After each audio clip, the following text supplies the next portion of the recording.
Carrière vous est offert par Johnny Walker. Keep walking. Mais mes parents, bon, ils m'avaient envoyé pour devenir un monsieur sérieux. Hein? Un avocat, un docteur, un ingénieur. Et qu'est-ce que je fais? La musique, c'est pas possible. Donc, on m'a coupé. Hein? Il n'avait plus d'argent, rien. Quand les gens entendent Sol Makossa, ils disent que mon succès a été fulgurant. Mais vous savez, ce succès fulgurant m'a pris 24 années. 24 années de galère. 24 années à jouer. Et puis, un beau jour, boum, Sol Makossa. Quand on a une passion, il faut la poursuivre, même si la route est longue. Ne renoncez jamais. Keep walking.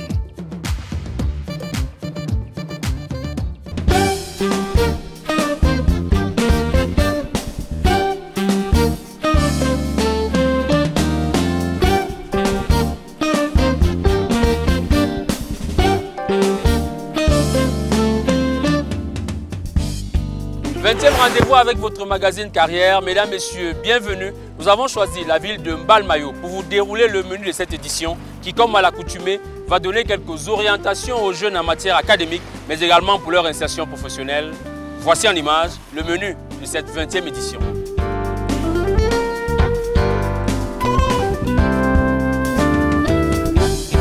La PME que nous découvrons ce mois est celle de Christian Bissenimbok, un diplômé en publicité de l'ESTIC qui, à travers son agence Conseil en communication âgé de 5 ans, entend sortir les entreprises de l'émerveillement vers l'appropriation de la communication. Tout un programme fondé sur l'accompagnement stratégique et l'édition des supports innovants. Démonstration dans la rubrique Initiative.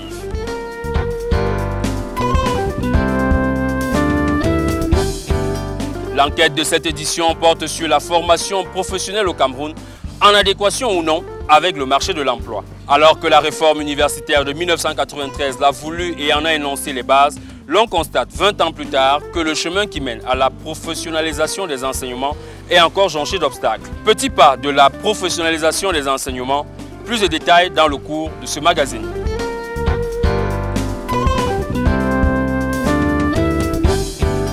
Après la pause, suivez le parcours, mieux l'action bénévole et noble de notre invité, un jeune héros nommé Georges Bouelet. Chirurgien viscéral à l'hôpital central de Yaoundé, le président de l'association des compétences pour une vie meilleure, ASCOVIM, consacre tous ses week-ends depuis une dizaine d'années aux populations pauvres et nécessiteuses des villages camerounais.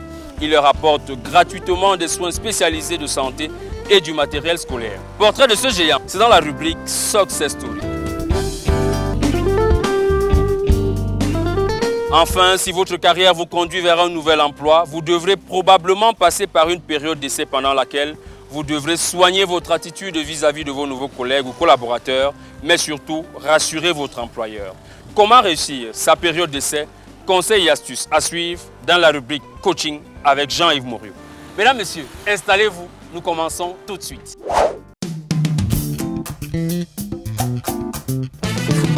Je vous le disais en titre, chers téléspectateurs, le jeune promoteur vers lequel nous sommes allés ce mois est le dirigeant de CBM Stratégie, entendez Communication Business Marketing, un cabinet spécialisé dans le conseil en communication, la stratégie créative événementielle et la production publicitaire. Il nous parle de cette agence, de ses difficultés et perspectives, réalisation aussi. Voici Christian Bissenimbok dans la rubrique Initiative.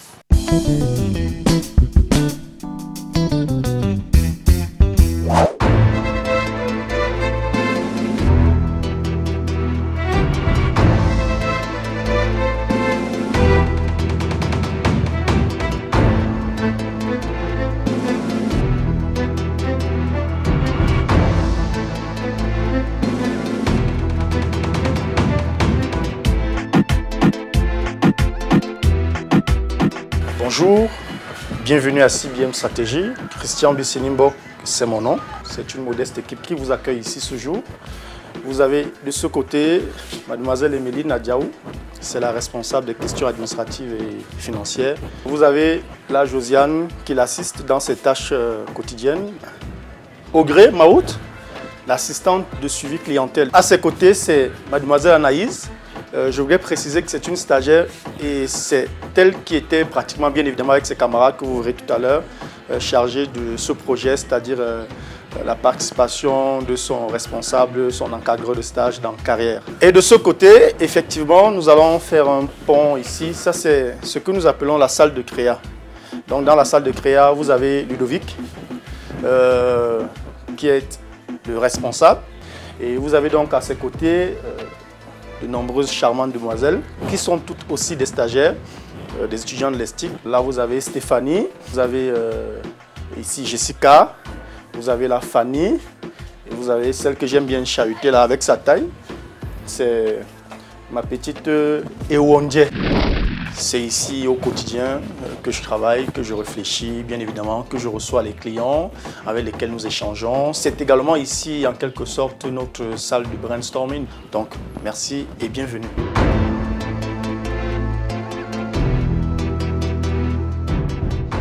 CBM Stratégie, c'est une agence conseil en communication et agréée par le ministère de la Communication.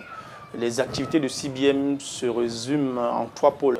La communication institutionnelle, la communication produit, la communication événementielle. Sur la communication institutionnelle, l'activité prédominante, c'est l'édition des magazines, des plaquettes institutionnelles. CBM Stratégie, c'est, je vais dire sur le plan formel, c'est depuis 2008. Notre particularité, déjà, c'est le suivi. Et c'est le suivi, et tant au niveau de la conception qu'au niveau de la production. Et de plus en plus, par souci de qualité et pour des soucis de délai, et apporter à nos clients de plus en plus une satisfaction, je vais dire, croissante. Nous éditons la plupart de leurs produits hors du Cameroun. Le deuxième volet de notre activité, c'est la communication produit. C'est une assistance que nous apportons sur le plan stratégique aux activités des marques de nos clients.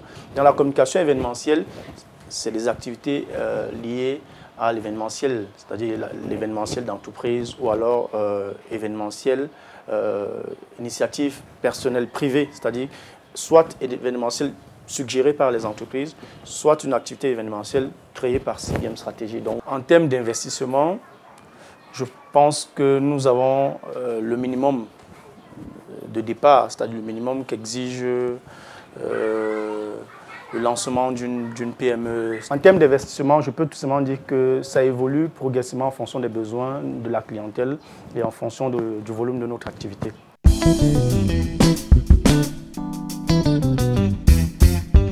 Dans le cadre de nos activités, c'est beaucoup plus au niveau du recouvrement.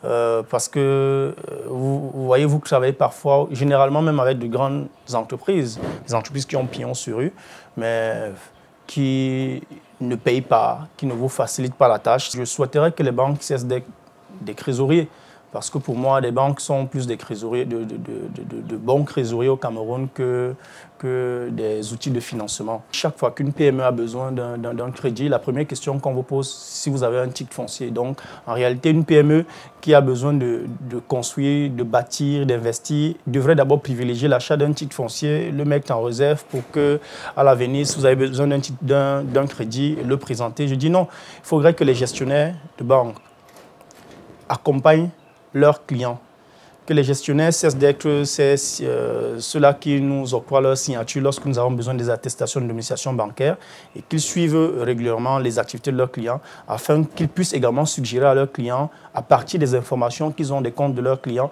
comment est-ce qu'ils peuvent prospérer, comment est-ce qu'ils peuvent investir, quelles sont les limites à ne pas franchir. Je pense qu'à ce moment, c'est ce qu'on attend d'une banque actuellement, surtout dans un Cameroun qui se veut émergent et surtout pour l'espoir que beaucoup de chefs d'entreprise aujourd'hui cessent de nourrir à cause de ces difficultés qu'ils rencontrent.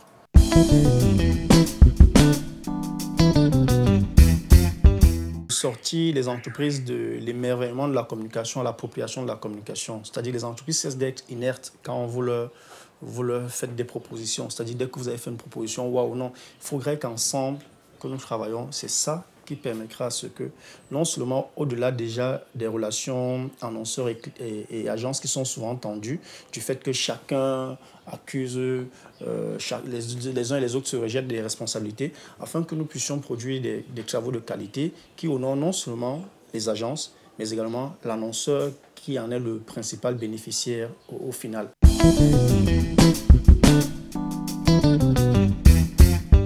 Aux jeunes, je donnerais un conseil simple. C'est de se créer un minimum de valeurs. À partir de ces valeurs, je pense que quel que soit le temps que ça prendra, il y aura forcément des résultats. Alors, ces conseils pour moi se résument en l'amour du travail bien fait, la patience, la foi, pour qu'on puisse avoir un de ces jours la carrière qu'on a tant rêvé.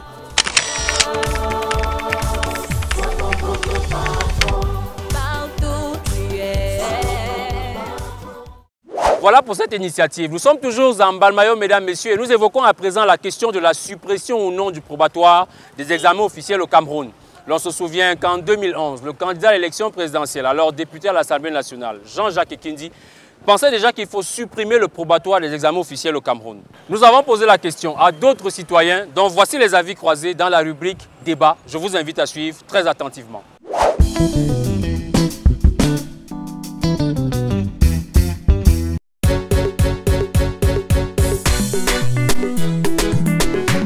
Êtes-vous pour ou contre la suppression du probatoire au Cameroun? Bienvenue à Mbalmayo d'abord. Il faudrait enlever cet examen parce que déjà on se rend compte qu'il bloque beaucoup plus de jeunes qui peuvent partir peut-être avec une bonne note déjà dans la salle de classe. Ils travaillent très bien dans les salles de classe. Mais voilà, au niveau de l'examen du probatoire, en fait, ça ne se passe pas souvent très bien. Moi, je suis contre la suppression du probatoire au Cameroun. Pourquoi? Parce que ça rend les élèves plus faibles. Tellement plus faible parce que je me dis qu'en classe le second, on a le temps de se reposer, de reprendre des forces pour pouvoir affronter les examens comme le probatoire et le baccalauréat. Cela nous facilite la tâche pour l'université. On ne doit pas supprimer le probatoire au Cameroun. Je pense que le probatoire est un examen qui a sa place. Si on maintient le probatoire, n'est-ce pas, ça va pousser les élèves à fréquenter puisque en classe de seconde, les élèves ne fréquentent pas. Ils disent qu'ils sont en classe de repos. Il faut maintenir le probatoire parce que les parents qui font sauter les élèves, leurs enfants de 6e, 5e jusqu'à 4e, 3e. En tant qu'élève de classe de première au Cameroun, moi le probatoire c'était un élément de blocage pour les élèves. Il ne faut pas supprimer le probatoire parce qu'il permet de sélectionner ceux qui ne travaillent pas. C'est à cause de ce probatoire que beaucoup de jeunes vont jouer en aventure au Tchad pour pouvoir essayer de faire le bac tchadien et obtenir un bac facilement pour revenir au Cameroun. Et c'est intégré dans le système éducatif et universitaire du Cameroun. Que la majorité des élèves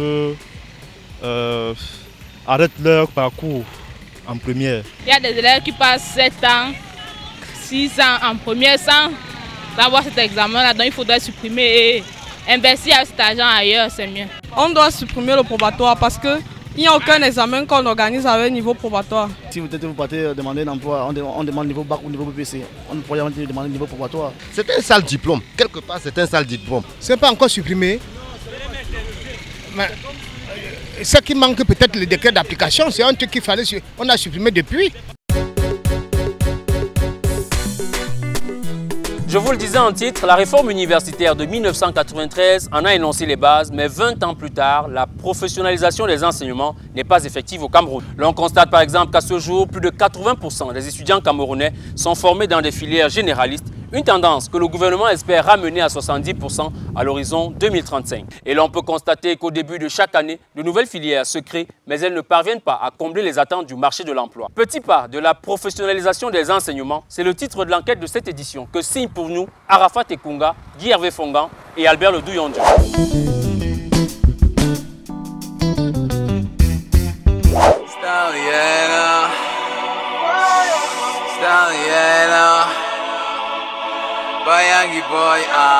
Le taux d'insertion des diplômés de l'enseignement supérieur au Cameroun est seulement de 13%. La situation était bien plus grave avant la réforme universitaire de 1993. Cette réforme, au-delà d'éclater la seule université d'alors en 6 autres, jeta les bases de la professionnalisation des enseignements. Une option que le centre universitaire de Douala avait déjà prise et que l'université qui sortira de ses cendres va consolider. Les entrepreneurs camerounais se sont étonnés que l'université ne s'intéresse pas au monde industriel. Nous avons donc bien accueilli ce qui se passait à l'université de Douala, qui se spécialisait dans les filières liées à la gestion et à l'industrie. Ces derniers temps, il y a comme une prolifération d'un certain nombre d'entités dites universités dont personne ne peut contrôler la qualité. C'est bien dans les établissements d'enseignement supérieur privés que la professionnalisation prend son envol, et parfois à l'emporte-pièce.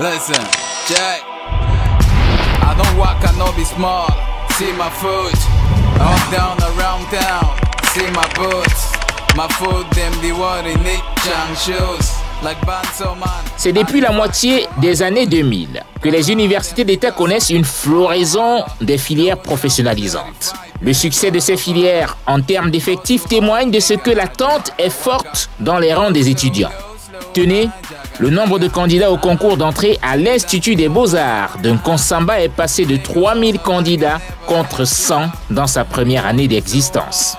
Reste maintenant à savoir si les filières qui se créent répondent aux réels besoins du marché. Bien avant que les universités d'État ne professionnalisent à tout va, les instituts privés, nés juste au lendemain de la réforme de 1993, étaient déjà sur la voie. Nous y sommes allés pour voir si leurs expériences les aident à être plus pertinents. Nos cibles, l'Université catholique Saint-Jérôme, l'École supérieure de gestion, ISMA. Dans les 3 établissements, tradition respectée. Les promoteurs ont créé de nouvelles filières ou upgradé des anciennes à l'occasion de la rentrée académique en cours. Les autres spécialités qui vont être ouvertes, c'est tout ce qui concerne l'environnement. Parce que jusqu'ici, le traitement de l'environnement s'est toujours fait pas de façon professionnelle. Et donc, il est question de plus en plus dans les entreprises. Vous allez voir que les questions de sécurité sont devenues absolument importantes. Les questions de responsabilité sociale de l'entreprise sont devenues des préoccupations très, très actuelles. Et donc, c'est une spécialité qui est en pleine expansion. La spécialité carrière de l'immobilier qu'on va lancer, ça fait pratiquement 3 années qu'on travaille sur le programme avec des professionnels. Le constat il est flagrant, c'est qu'ils sont très nombreux des bricoleurs dans le secteur de l'immobilier au Cameroun. Nous proposons une licence professionnelle en gestion et transactions immobilières qui propose des formations dans 3 grandes directions. La première direction étant la gestion et la transaction immobilière. Le second axe de formation a trait à ce qu'on appelle la gestion immobilière. Et là, on forme des personnels qui peuvent être des soutiens à des profils ou à des spécialistes tels que les syndics de copropriété, des administrateurs de biens.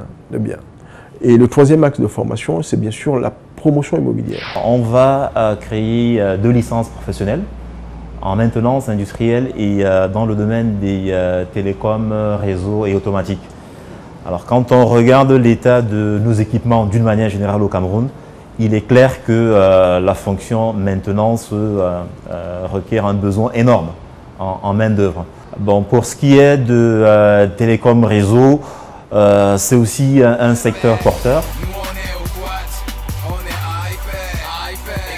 Gestion immobilière, sécurité et environnement, maintenance télécom et réseau. Il fallait bien y penser parce que le marché le demande. Nous avons des partenariats avec plusieurs entreprises qui sollicitent souvent des étudiants chez nous. Il leur arrive donc de nous remonter les besoins.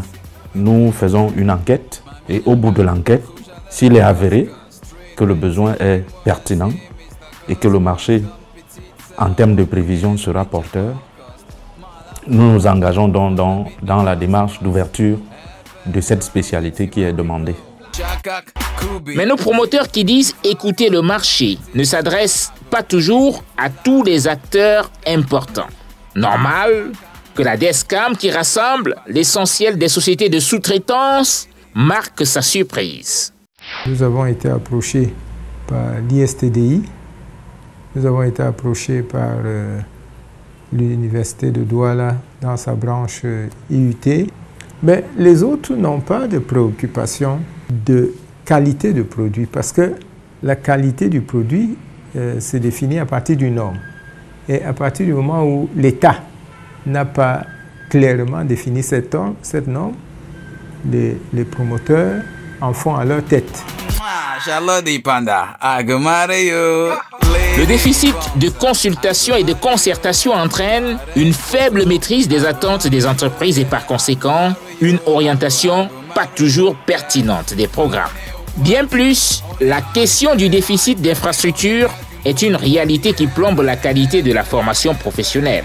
Les promoteurs accusent l'absence de moyens financiers tout en se défendant de faire appel à des enseignants de qualité, même à l'étranger. Ou alors d'avoir la couverture des universités d'État qui assurent leur tutelle.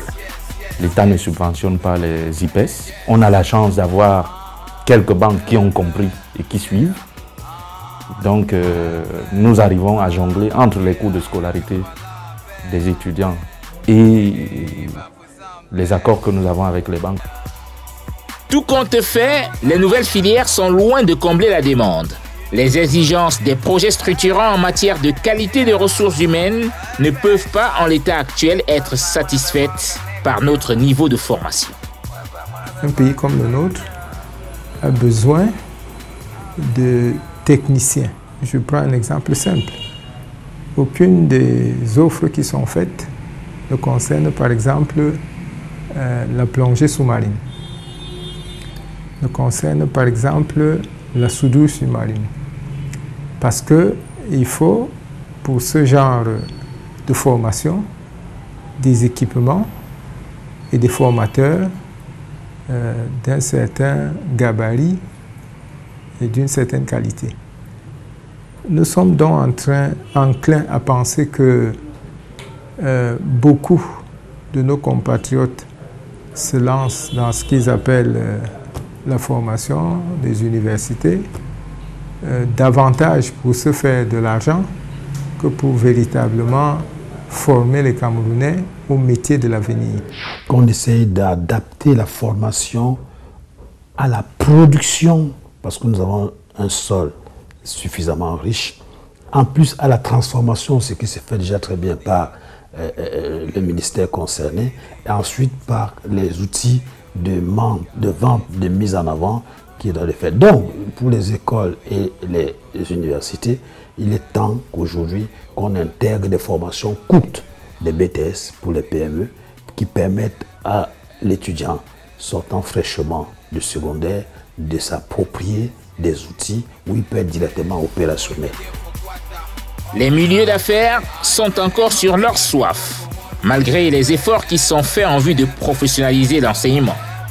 L'État le sait, puisqu'il ambitionne d'accroître à 27% le nombre d'étudiants dans les filières technologiques à l'horizon 2035. Aujourd'hui, plus de 80% d'étudiants sont dans des filières d'ordre général au Cameroun.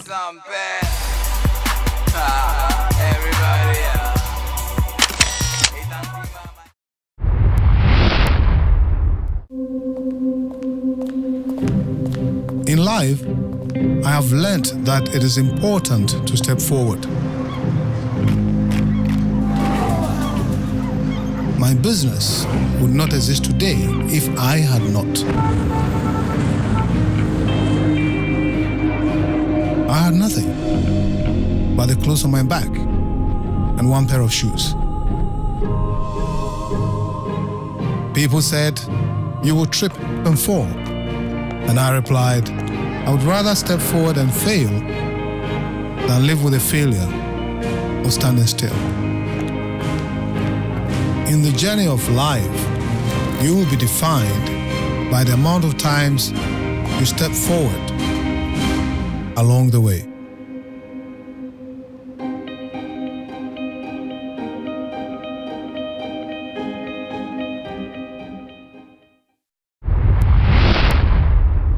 Nous sommes toujours en Balmayo et devant l'hôpital de cette ville. Et c'est d'ici que nous allons introduire chez vous le docteur Georges Boilet. Ce médecin qui travaille pour l'État du Cameroun à l'hôpital central de Yaoundé occupe tous ses week-ends à apporter des soins de santé, des soins spécialisés à ses concitoyens de la brousse. Il faut le dire, il va dans les coins les plus reculés pour apporter donc des soins de santé et du matériel scolaire aux populations nécessiteuses. Une action qui mène gratuitement avec l'aide de son association Ascovim et qui lui vaut d'être distingué aujourd'hui par CNN comme l'une des 10 personnalités ayant la capacité de changer le monde. Ça s'appelle un CNN Heroes. Mesdames, Messieurs, je vous invite à suivre l'entretien portrait que nous avons réalisé avec lui dans notre rubrique Success Story.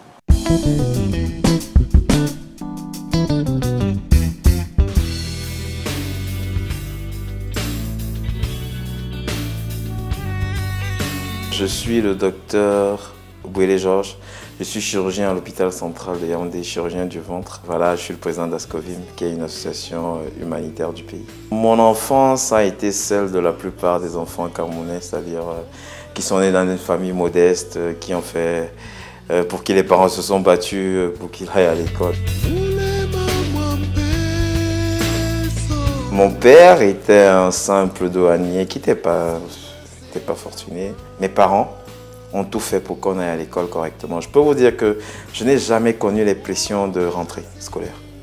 C'est vous dire à quel point le mec était décidé à ce que son enfant aille à l'école à temps. Je suis allé à l'école primaire à Douala, à Bonadibon, une école catholique qui s'appelle, je crois toujours, Saint-Jean Bosco.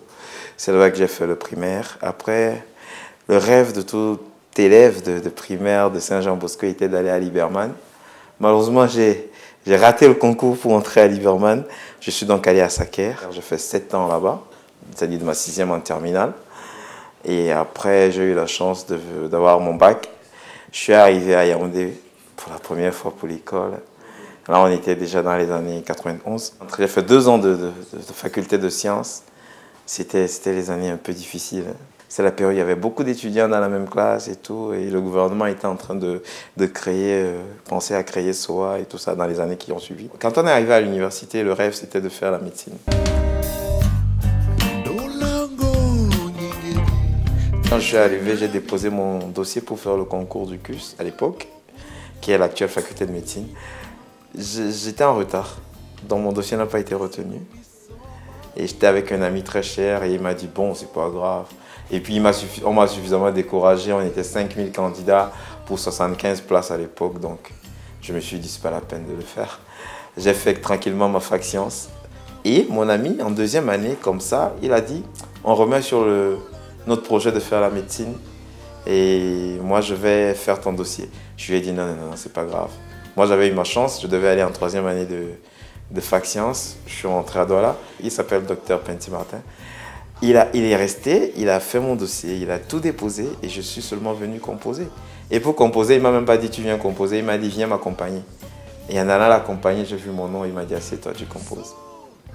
Et comme ça, j'ai réussi le concours cette année-là. Quand j'entre à l'école de médecine, j'ai déjà fait 2 ans de fac, mais les premiers cours de faculté de médecine étaient difficiles. On était contents. Mais après, il a fallu beaucoup travailler. J'ai eu beaucoup d'enseignants qui m'ont beaucoup influencé.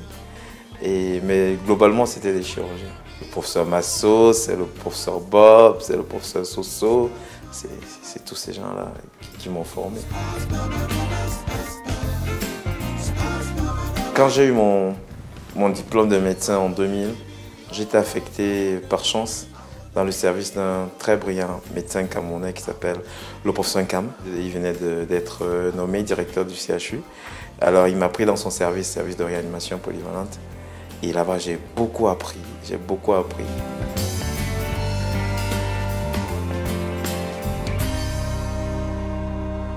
Alors, au bout d'1 an, j'ai été affecté comme médecin-chef à Bengbis, au sud du pays. Et là-bas, j'ai vraiment flirté avec les nécessiteux. Et 2 ans à Bengbis, après, j'ai réussi au concours de spécialisation en chirurgie. Quand j'arrive en chirurgie, j'avoue que c'est une carrière qui a été encadrée du début à la fin par le professeur Masso.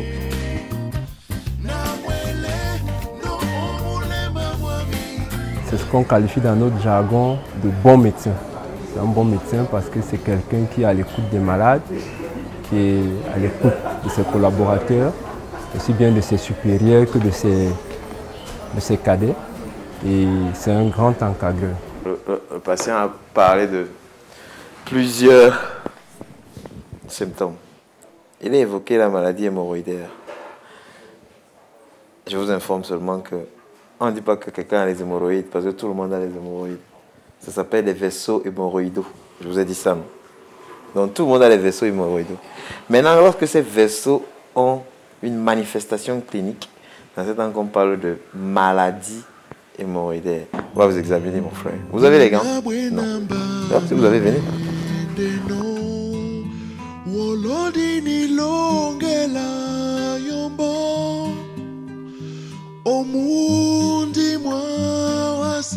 Axcovim, c'est l'association des compétences pour une vie meilleure. J'ai eu beaucoup d'influence pour faire Axcovim. D'abord, mon père, qui a été malade pendant 23 ans et que j'accompagnais tout le temps à l'hôpital. Et je voyais beaucoup de malades attendre le médecin spécialiste. Ça m'a marqué d'attendre. Et lui, comme il y avait une petite anecdote, à ma naissance, une tante est venue et elle a dit cet enfant, il sera un médecin. Alors, depuis le bas âge, on dit oh, cet enfant, il sera médecin, il sera médecin, il sera médecin. Donc, on me rabâchait les oreilles à l'école primaire que je serais médecin. Bon, je savais pas, je connaissais pas l'impact. Au secondaire, c'était là. Mais j'ai pris l'ampleur des choses quand il fallait aller à l'université. Il m'a dit, écoute, tu as dit que tu veux être médecin, c'est le moment. Donc mon père, pendant que je l'accompagnais, il me disait, toi qui veux être médecin là, tu vois comment on vous attend, tu vois comment beaucoup de gens souffrent quand tu seras médecin. Pensez à ces personnes qui n'ont pas de moyens, mais qui ont besoin de soins. Donc ça, c'est l'une des motivations qui m'a amené à créer cette association. La deuxième motivation, c'est que j'ai eu beaucoup de chance. J'ai eu beaucoup de chance. Je pense que Dieu a influencé, comme il influence dans les vies des gens. Donc moi, je pense qu'il a influencé beaucoup dans la mienne, dans le sens où je n'ai pas été le foudre de guerre en classe, mais j'ai été toujours parmi ceux qui devaient réussir. Elle m'a posé la question, qu'est-ce qu'un polype? Et tu as dit quoi? Que c'est une évagination de la muqueuse. Une évagination. Polype, c'est comme la mangue. Tu as déjà vu une mangue suspendue sur un arbre? Oui, docteur. C'est ce qu'il est en train de te dire, que c'est quelque chose qui ressort à l'intérieur de la lumière. C'est comme une mangue qui pend. Tous les polypes ne pendent pas. Les polypes qui pendent comme ça, comme la mangue, c'est ça qu'on dit qu'un polype est pédiculé. Mais les polypes qui n'ont pas ça, qui sortent à l'intérieur comme ça, on dit que c'est un polype qui a une base sessile. Quand j'écoute les messages bibliques à l'église, partout, j'ai retenu particulièrement celui d'aimer son Dieu et celui d'aimer son prochain comme soi-même. C'est ça que j'essaye de faire, aimer son prochain comme soi-même. La meilleure façon en tant que médecin, c'est quoi? C'est d'aider les gens. La troisième motivation, qui je pense sous-tend tout, c'est que j'aime ça. J'aime voir les gens sourire. Pour voir les gens sourire, il faut pas qu'ils soient malades. Donc je cours partout pour trouver les gens qui sont malades et pour leur apporter un petit sourire.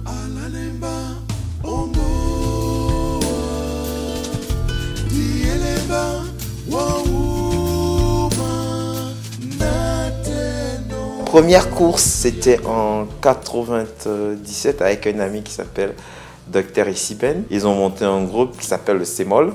C'était un cercle d'étudiants en médecine, mais originaire du littoral. Alors, je n'étais pas trop partisan de ce genre de groupe. En 97, ils m'ont invité, ils m'ont dit viens. Et quand je suis venu, je leur ai suggéré l'idée d'aller dans un village et soigner les gens gratuits. Ça, tout le monde a aimé. Et on est parti, on a fait ça. On a demandé 1 franc aux parents et on a vu ce que le franc a réalisé. Et je me suis dit, tiens, cette idée-là, comme le papa me disait, ça peut aider. Hein. Mais j'ai fait cette campagne et stop, il n'y avait plus de moyens. C'est quand je suis devenu médecin généraliste, avec un peu de moyens, j'ai commencé alors à aller dans les petits villages et à soigner les gens. C'était 1 fois l'année. Médecin maintenant à Bimbis, alors les choses étaient différentes. À Bimbis, il me fallait aller dans les villages pour voir comment les gens habitent. Quand vous venez dans un village, les gens sont dans les cuisines. Hein. Et dans les cuisines, vous trouvez quelqu'un qui a simplement le palu ou bien qui a une simple diarrhée, quelque chose comme ça, un petit médicament. Et puis ça va. Et je suis tombé sur un groupe de jeunes espagnols qui étaient très motivés. Ils m'ont dit, écoute, nous on peut t'apporter les médicaments, mais on n'a pas d'argent pour te payer. J'ai dit, bah, ça tombe bien. Apporter les médicaments, on soigne les gens gratuits. On a commencé à soigner les gens partout. Après, en 2003, j'ai estimé que Bambis avait beaucoup de chance. Et le groupe espagnol a décidé de rester dans la région, à perpétrer ses œuvres. Et au début, ils étaient 8. Et quand je quittais Bambis, ils venaient déjà 300. Donc, j'ai dit, Bambis a cette chance. Je vais me décaler un peu, comme je reviens à Yaoundé, et que je fais ma spécialisation. Moi, je vais courir partout dans le monde. Et j'ai eu la chance qu'en revenant à Yaoundé, j'ai rencontré un autre ami américain qui était venu au Cameroun pour faire un peu de chirurgie. Là, nous sommes en 2003-2004. Et quand l'ami est arrivé, il m'a dit, écoute, on va parcourir les villages ensemble. C'était une bonne motivation. On allait dans d'autres villages, on soignait les gens. Bon, c'était pas des grands nombres. Hein. Consultation, 50 personnes. Opération, 3 personnes. Après, j'ai eu une personne qui a beaucoup aimé ces activités. En la personne de Bill Swiney. C'était la deuxième personnalité de l'ambassade des États-Unis à une époque. Qui était très motivé, qui adorait ça.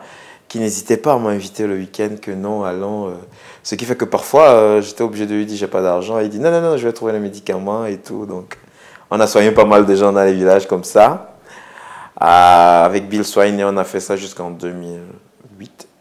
Et pendant que j'étais en Belgique pour faire ma sous-spécialisation, je me suis dit, il faut légaliser cette activité. Parce qu'on parcourait le pays sans document. Et on a fait le document en 2008. Et on a commencé à chercher un nom. Et voilà. C'est le nom qui a été retenu, c'était Ascovim. C'est une association un peu particulière qui n'obéit à aucune règle que les associations ont actuellement. Par exemple, une association, c'est toujours le président, le trésorier, tout ça, tout ça. Mais Ascovim n'a ça que de forme. Le reste n'existe pas. Tout le monde est membre et travaille à fond, c'est tout. Jusqu'en 2000, je faisais une seule campagne l'année.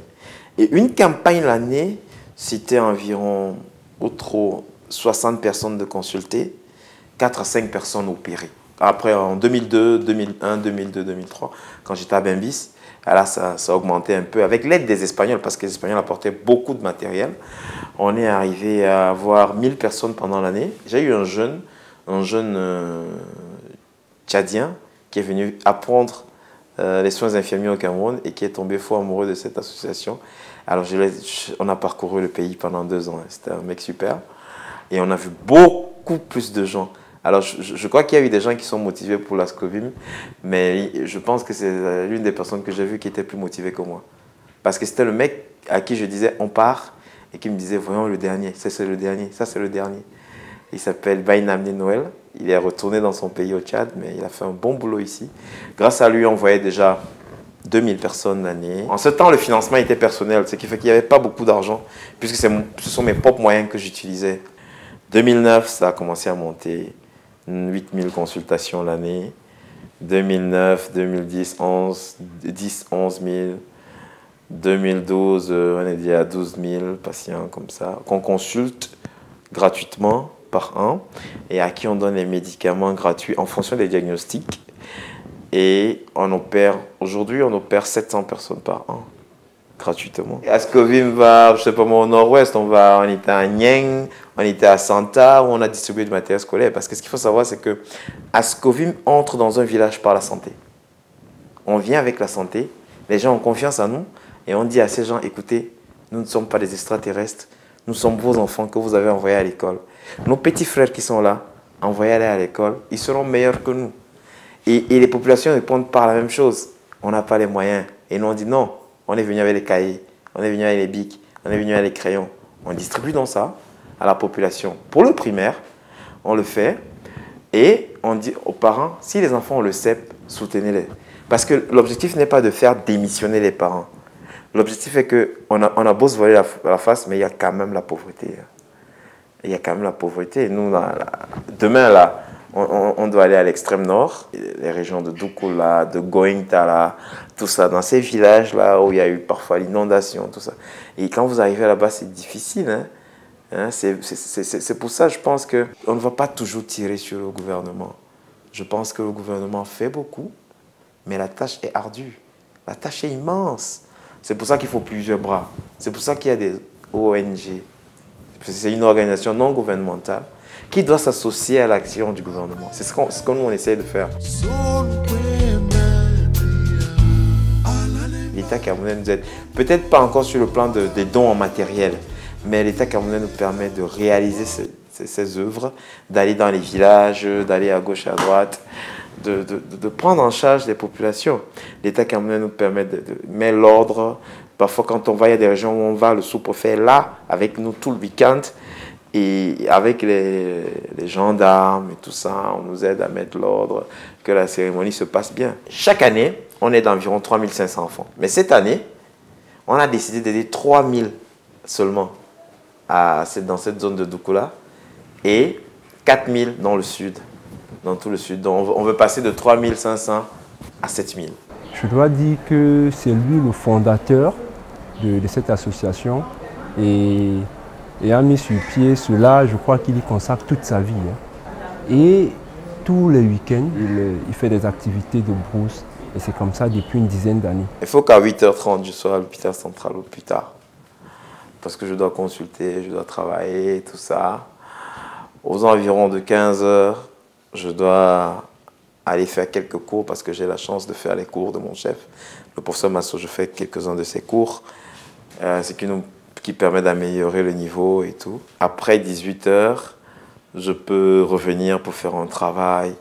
En ce temps, ça c'est un travail rémunéré et c'est grâce à ce travail privé rémunéré que je finance donc les activités, parce qu'il ne faut pas croire que je claque des doigts quand je dis que je finance, là, je claque pas les doigts. Je fais comme ça de lundi jusqu'à vendredi et puis vendredi j'ai le quitus du chef pour partir à 16h et pour aller dans un village. Donc dès 16h, le bus ronronne et puis on va quelque part.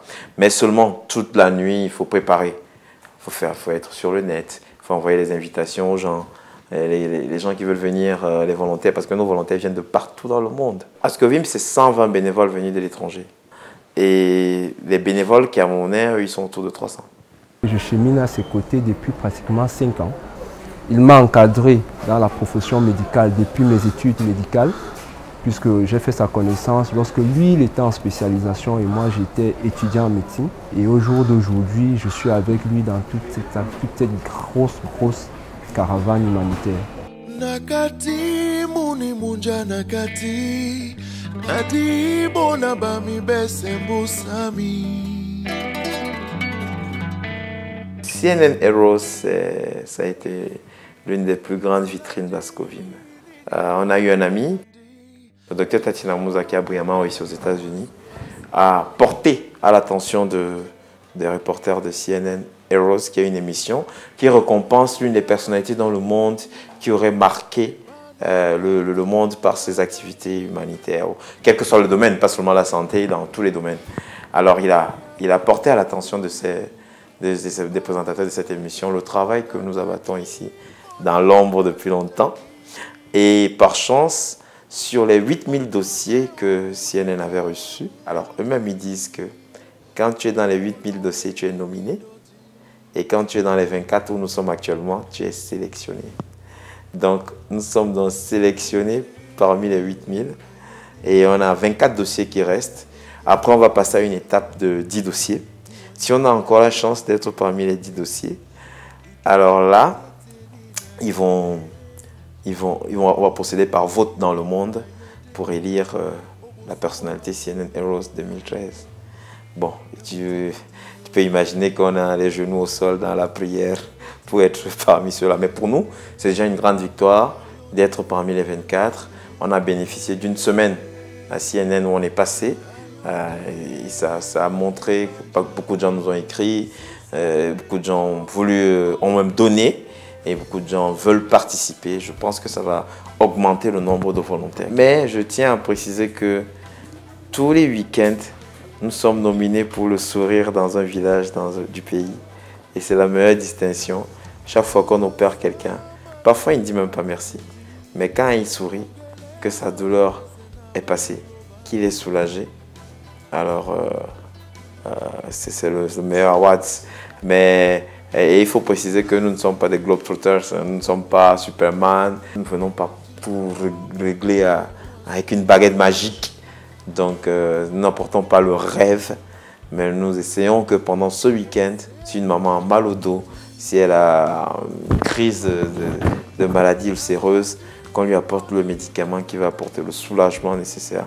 Premièrement, pour qu'elle croie aux facultés de cette science qu'est la médecine moderne, et aussi pour qu'elle puisse aller continuer le traitement dans l'hôpital le plus proche.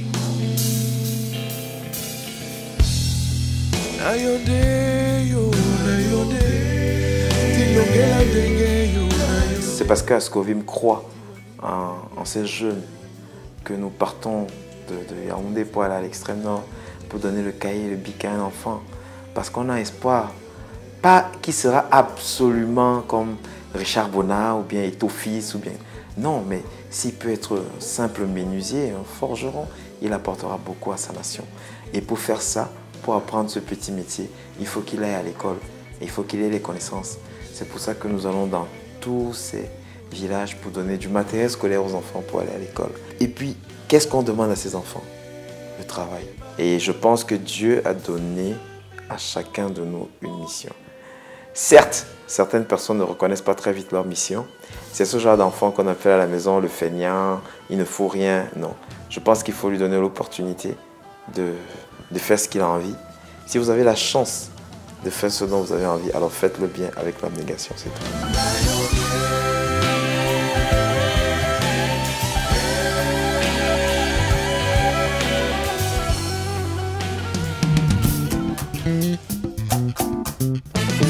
Docteur Georges Boilet, comment ça se passe pour bénéficier des actions d'Ascovim? Parfois, les villages nous sollicitent. Parfois, c'est un individu qui dit « Ok, je veux que vous veniez dans mon village », il écrit une lettre. Parfois, c'est nous-mêmes qui passons en route et qui choisissons un village. Normalement, nous recevons les demandes entre le mois d'octobre et de décembre de chaque année. Comme ça nous permet de faire le calendrier de l'année. Alors, c'est certain qu'il y a des malades partout, il y a des personnes à qui vous voulez redonner du sourire dans tous les villages. Mais est-ce que vous avez des critères quand même pour retenir un village par rapport à un autre? L'ancien critère qu'on utilisait le plus, c'était que on va dans un village où l'hôpital le plus proche est à une dizaine de kilomètres. Maintenant, on s'est rendu compte qu'il y a les nécessités partout. Donc partout où nous sommes invités, nous évitons seulement les grandes villes. Alors, on l'a vu dans l'entretien que nous venons d'avoir, vous n'avez presque pas de vie pour vous-même. Votre vie privée, docteur Boilet, elle consiste en quoi finalement? Je pense que la vie, c'est comment la vie? Vous pouvez passer tout votre temps à vivre votre vie privée. C'est un choix de vivre comme ça. Mais moi, j'ai choisi de rendre les gens heureux et à donner du sourire aux gens. Pourquoi? J'ai des enfants. Mes enfants, ils sont contents. Certes, je ne suis pas avec mes enfants tout le temps, ça manque. Ça manque énormément. Mais j'ai aussi eu la chance, j'ai dit Dieu m'a beaucoup aidé. J'ai eu la chance d'avoir des enfants qui comprennent. Est-ce qu'ils vous appellent Dr House ou Dr Bruce? Vous avez un nom? Non, mais mes enfants, il y a tellement de sobriquets. Il paraît que vos collaborateurs de l'association vous appellent George the Jungle, quelque chose comme ça. George of the Jungle, ouais. Ça, c'est... Il y a une amie qui s'appelle Issa qui a fait beaucoup de choses aux États-Unis et qui vit là-bas et qui vient ici, qui travaille un peu avec nous, qui nous amène dans son village en Jitam. Et c'est là-bas qu'est né le nom de George of the Jungle. Docteur Georges Boilet, vous allez continuer vos campagnes itinérantes tous les week-ends dans les villages à soigner, à donner du sourire aux gens. Mais quels sont vos autres projets? Est-ce que vous avez des perspectives dans le cadre de l'association vous-même pour votre carrière professionnelle? Oui, pour ma carrière professionnelle, j'ai des projets. Le premier est dans le cadre de l'enseignement. Si j'ai l'opportunité d'être recruté en tant qu'enseignant, à suivre une carrière, ça c'est un rêve, enseigner au maximum. J'ai envie aussi d'écrire 2 ou 3 bouquins sur les signes et les symptômes des maladies chirurgicales en milieu africain, en compagnie de certains médecins comme le docteur Ikani, qui est comme un frère pour moi. Nous repartons avec le sourire et nous vous laissons courir à gauche et à droite. Ah, merci à vous, c'est super. Je tiens à remercier cette émission qui a pour but de, pas de distribuer un rêve, mais de faire croire aux jeunes qu'ils ont leur place et qu'il suffit seulement de travailler. Et cette émission, moi je ne la connaissais pas, mais quand j'ai vu tout ce qui a été fait et quand j'ai vu l'impact que cela peut avoir, et je me suis mis de l'autre côté, je me suis dit si je voyais une émission de carrière et que j'étais quelqu'un qui n'avait pas d'emploi, je crois que je me serais inspiré de quelqu'un. Donc félicitations et à la prochaine. Merci. Merci.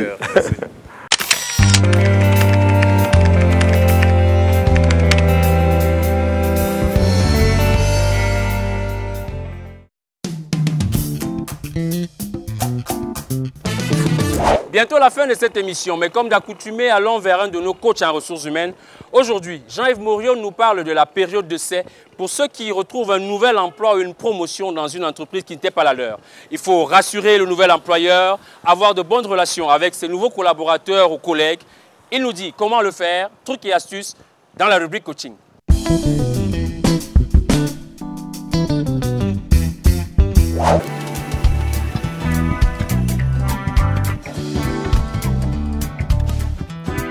Le thème que nous allons aborder, c'est comment réussir sa période d'essai. Après avoir envoyé de nombreux CV, vous avez enfin décroché le poste et vous pensez que vos difficultés sont derrière vous, alors que c'est tout à fait le contraire. Les vraies difficultés commencent notamment dans la prise de vos nouvelles fonctions. Alors pour vous aider à réussir cette période d'essai, nous avons listé un ensemble d'étapes clés qu'il faudra respecter. Soignez votre relationnel. Vous devez absolument avoir de bonnes relations avec vos nouveaux collaborateurs parce que vous avez été recruté sur un poste pour lequel il y a certains de vos collaborateurs qui ne sont pas forcément contents que ce soit vous. Peut-être qu'il y avait d'autres collaborateurs qui auraient voulu ce poste-là, qui ont encore une certaine rancœur, le fait que ce soit vous. Donc vous devez absolument soigner votre relationnel, être courtois avec eux dès votre premier jour. Présentez-vous à tous vos collaborateurs, passez de service en service pour vous présenter. Intéressez-vous aux autres, montrez l'intérêt que vous portez aux autres, en leur posant des questions sur leurs différentes tâches, sur leur poste.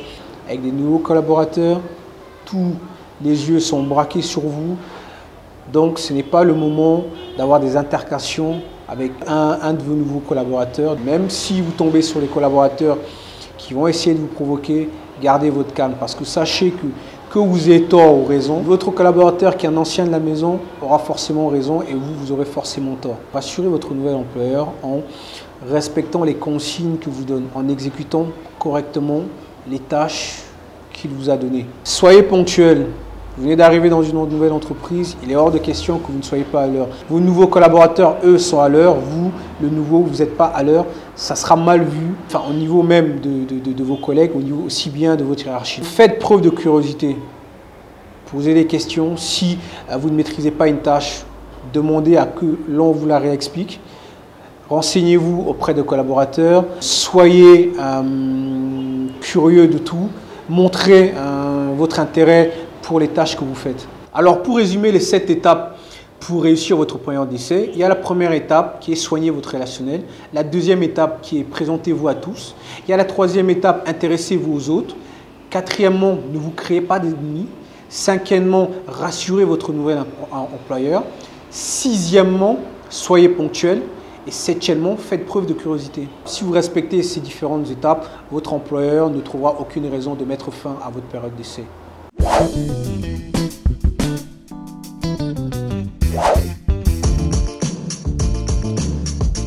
Avant de nous séparer, notons ces changements intervenus dans le top management de certaines entreprises. D'abord, la Société anonyme des brasseries du Cameroun, SABC, qui annonce le départ de André Siaka du poste de directeur général 36 ans après son entrée dans cette société brassicole, filiale camerounaise du groupe français Castel. Directeur général depuis 1988 et administrateur directeur général depuis 2005, André Siaka a également dirigé le groupement interpatronal du Cameroun JICAM entre 1996 et 2008. Chapeau bas pour ce manager méthodique et efficace dont le parcours reste à célébrer. Ensuite, la compagnie aérienne Cameroon Airlines Corporation qui depuis la mi-septembre est pilotée par Edouard Akamen Fumu, désigné au poste de président du conseil d'administration, et Frédéric Boto Edimo, directeur général adjoint de la même compagnie, promu au siège de directeur général. À ces nouveaux commandants de bord, le ministre des Transports, Robert Kili, qui les a installés à Douala, a demandé d'œuvrer à la reconquête de l'espace aérien. On espère donc un nouvel envol de Camer. Saluons également l'action de la société Go Ahead Africa qui vient d'offrir à 100 jeunes Camerounais une formation intense en leadership. C'était à l'occasion de la 2e Académie camerounaise de leadership tenue à Hombé dans le sud-ouest. Un programme annuel pointu d'apprentissage et d'échange d'expériences pour des jeunes citoyens actifs venant des 10 régions du Cameroun sur la base de leur engagement citoyen, leur accomplissement professionnel et leur esprit patriotique. Une initiative conduite par Roland Koumen en vue d'outiller les leaders de demain afin qu'ils actent en faveur du développement dans leurs communautés respectives. Dans notre agenda de septembre, nous avons enregistré la tenue des Journées nationales du management organisées par la jeune et dynamique équipe de Panes Conseil. 350 participants ont échangé pendant 3 jours avec des panélistes venus du monde entier autour du thème leadership, délégation et performance. Rendez-vous en septembre 2014 pour la 7e édition des Journées nationales du management. En bonus, ici les gens du Cameroun dont le numéro 80 se revient sur le parcours de Maïté, le séjour de Monseigneur Tonia Bakot à la tête de l'archidiocèse de Yaoundé et la carrière déjà fabuleuse de Joachim Noah à la NBA. Clin d'œil enfin à Siwa Entertainment qui a confirmé son statut d'organisateur événementiel avec 2 concerts géants très courus à Yaoundé et Douala.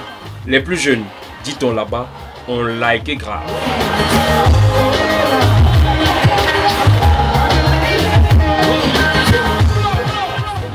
Mesdames, Messieurs, merci d'avoir suivi cette 20e édition du magazine Carrière. Nous étions dans la ville de Mbalmayo. Nous espérons que le menu de ce numéro vous a inspiré courage et persévérance. En tout cas, nous vous souhaitons le succès dans vos activités. Rendez-vous le mois prochain sur votre chaîne de télé. D'ici là, gardons le lien à travers notre adresse email, notre page Facebook et notre site internet. À très bientôt.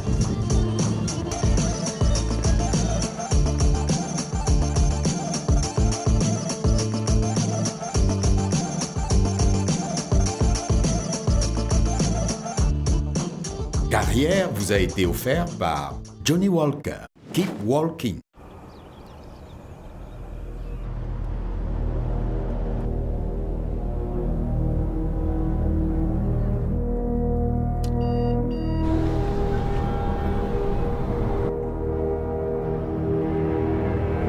Qu'est-ce qui rend cette journée si particulière ?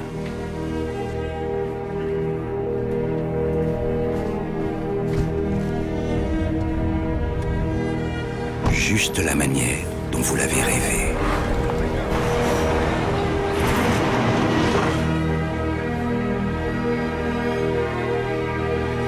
Juste les choses extraordinaires que vous allez en faire.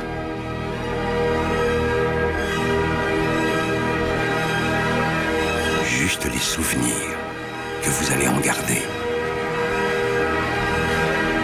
Alors, qu'attendez-vous ?